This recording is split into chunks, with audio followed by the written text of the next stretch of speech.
재미있게 보시고 구독, 좋아요 부탁드립니다. 세계 정황이 매우 어지럽다. 일어나지 않을 것 같았던 대규모 민간인 학살으로 규정되고 있는 우크라이나 러시아 전쟁, 그리고 러시아를 대놓고 지원하는 북한과 휴전 대치 중인 대한민국. 독재 국가는 우리의 잣대로 상상할 수 없다. 그냥 핀도 돌고 눈 깜박하는 사이에 전쟁은 일어나고 마는 것이다. 진짜 전쟁은 안 되는데 전쟁이 남의 일 같지가 않아서 말이다.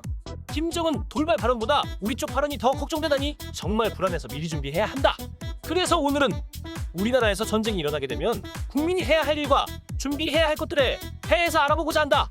전쟁 발발 개전 전이나 개전 시작 시 문이나 창문이 적은 곳에 대피한다. 비상식량을 모두 한 곳에 모은다. 긴급 전화나 긴급 재난 문자가 올 수 있도록 배터리를 충전하며 전화대기 한다. TV나 라디오를 통해서 비상사태 정보에 귀 기울인다. 집이나 실내를 떠나 대피소로 이동할 준비를 해놓는다.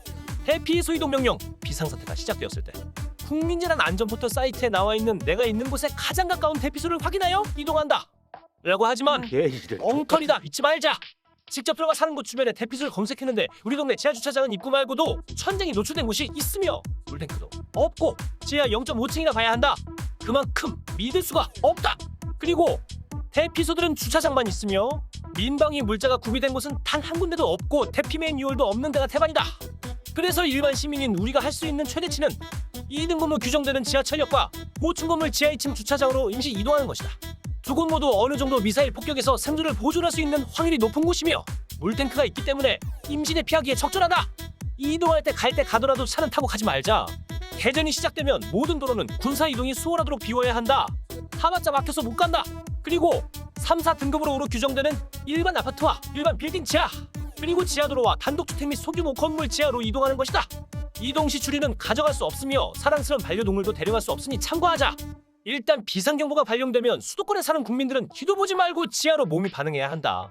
북한이 개전 초기 1분 만에 1만 5천여 발을 서울을 향해 포격을 할 수 있다고 미국 의회 조사국의 보고서에 나왔으며 전쟁 발생 초기 사망자는 최대 30만여 명에 이를 것이라고 예상하기도 했다. 그리고 실제 전쟁 발발 시 한반도 전체 인구 중 2,500만 명이 피해를 입을 수 있다고 미국 의회 조사국은 설명하였다.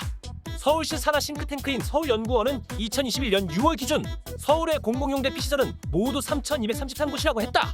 서울 인구의 약 3배인 3,263만 4,262명을 수용할 수 있는 규모지만 대피소 위치는 지역적으로 편중돼 있다. 대한민국처럼 인구 밀도가 높고 대피소가 정해진 곳에선 공습 시 대피소에 조차 도달할 수 없다. 이렇게 나라 지정 대피소든 공공 대피소든 여건이 매우 형편없기 때문에 우리들이 직접 준비하는 수밖에 없다. 기본적으로 큰 전쟁 대비 가방을 준비하라. 그리고 한국소방공사에서 판매하는 최소한의 화생 방용 C3 방독면을 인터넷에서 직접 구매해 준비해야 한다. 정화통도 여유분이 있어야 한다.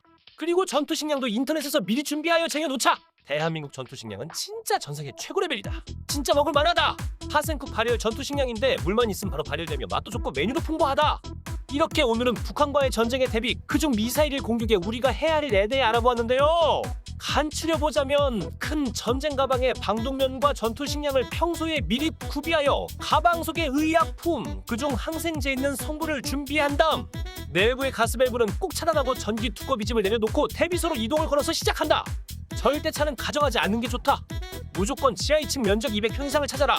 가장 좋은 곳은 지하철역이며 그 중에 환승역이 제일 깊기 때문에 가장 안전하다고 볼 수 있으며 그 다음 최신식 고층 빌딩 지하주차장 2층부터 맨 하단층 그리고 터널, 이렇게 조치를 빠르게 취해야만 북한의 미사일 폭격에서부터 최소한의 생명장치를 해놓았다고 볼 수 있다.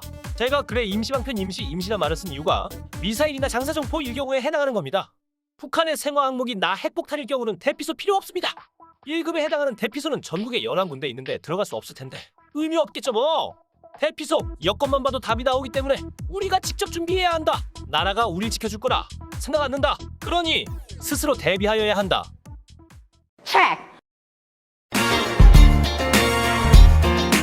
재미있게 보셨으면 구독, 좋아요 부탁드립니다. 감사합니다.